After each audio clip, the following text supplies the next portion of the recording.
Salut à tous, vous êtes à l'Alliane, la boutique de jeux de société de Colmar. On fait déjà notre 13e vidéo news, déjà 1 an qu'on vous propose des vidéos. Vous êtes nombreux à nous faire des retours très positifs en boutique et franchement ça nous fait super chaud au cœur. Merci de nous suivre et de nous regarder chaque mois. On enchaîne avec les sorties ludiques du coin en Alsace. Ce samedi 3 juin à partir de 20 h, l'association colmarienne 777 organise, comme tous les mois, sa soirée. Donc soirée avec plein de jeux de société, des gros jeux, des petits jeux, il y en a pour tous les goûts. C'est donc au centre Théodore Monod à Colmar. Le lendemain, le dimanche 4 juin, c'est la ludothèque de Horbourvire qui organise sa grande fête mondiale du jeu de 14 h à 18 h. Et tout début juillet, le dimanche 2 juillet, ce sera cette fois la ludothèque de Régisheim qui organise également sa fête mondiale du jeu.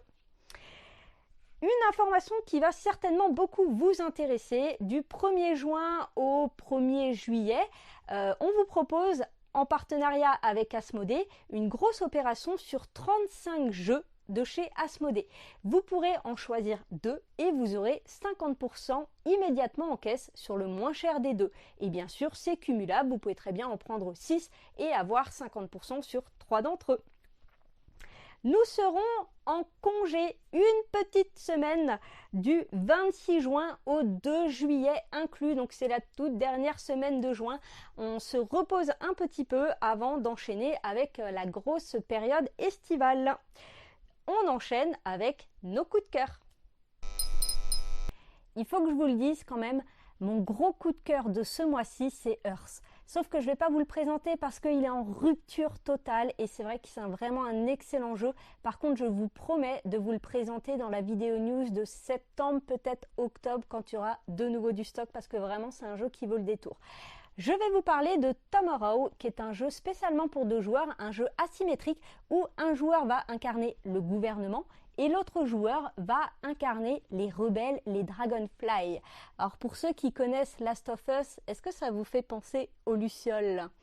C'est un jeu très simple où vous allez devoir soit avoir 15 points d'influence quand vous êtes les rebelles, ou alors quand vous êtes le gouvernement, il va falloir arrêter les 3 leaders rebelles.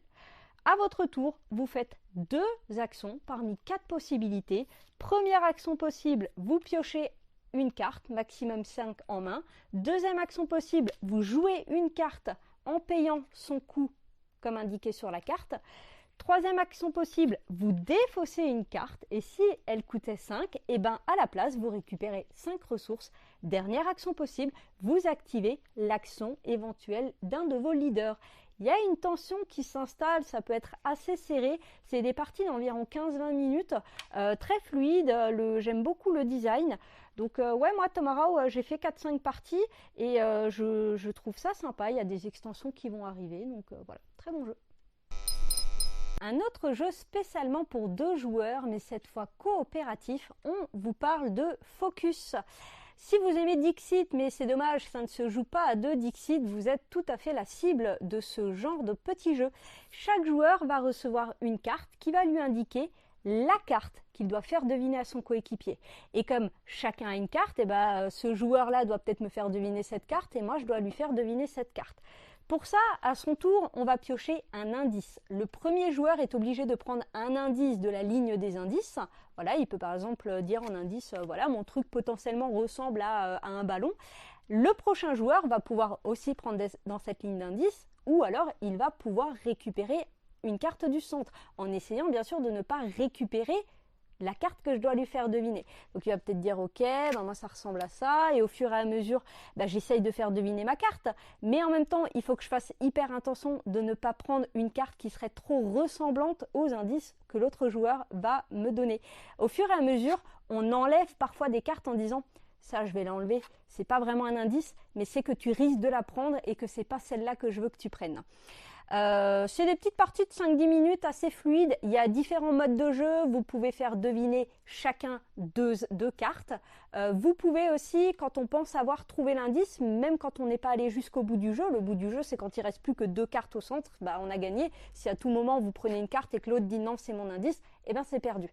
On peut donc avec ce mode de jeu un peu rapide dire au bout du 3e indice, moi je pense avoir ton indice. Si l'autre joueur pense aussi avoir mon indice, on fait 1, 2, 3, on pointe la carte et on va marquer des points pour toutes les cartes qui resteraient au centre.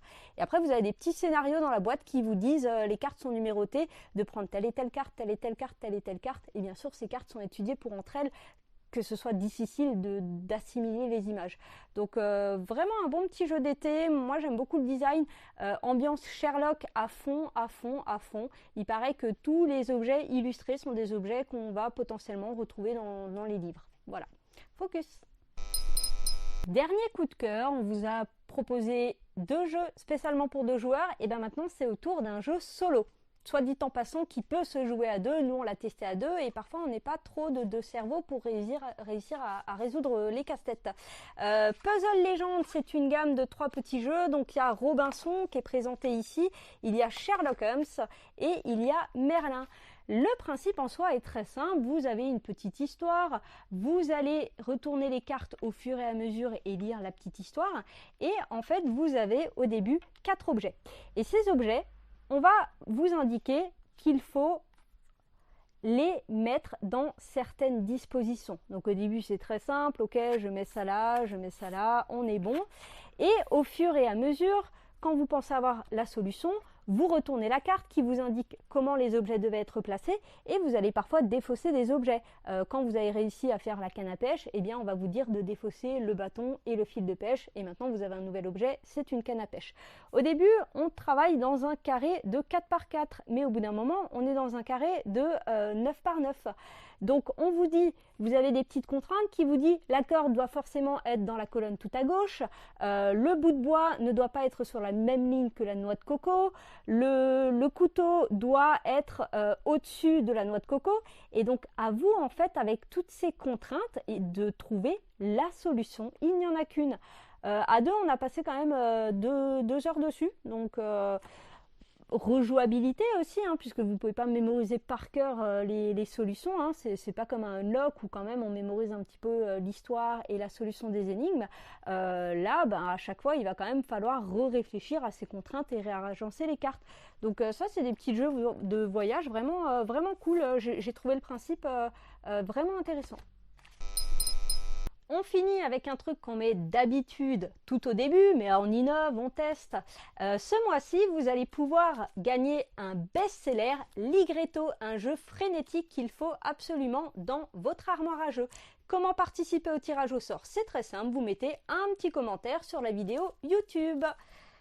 À très bientôt, bisous!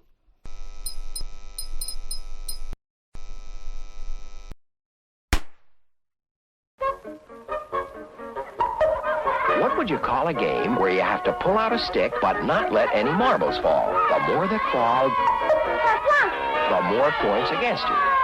At first, it's easy not to kerplunk. Then it gets a little harder. And sometimes it's nearly impossible. What would you call it? Kerplunk from Ideal, the good game people.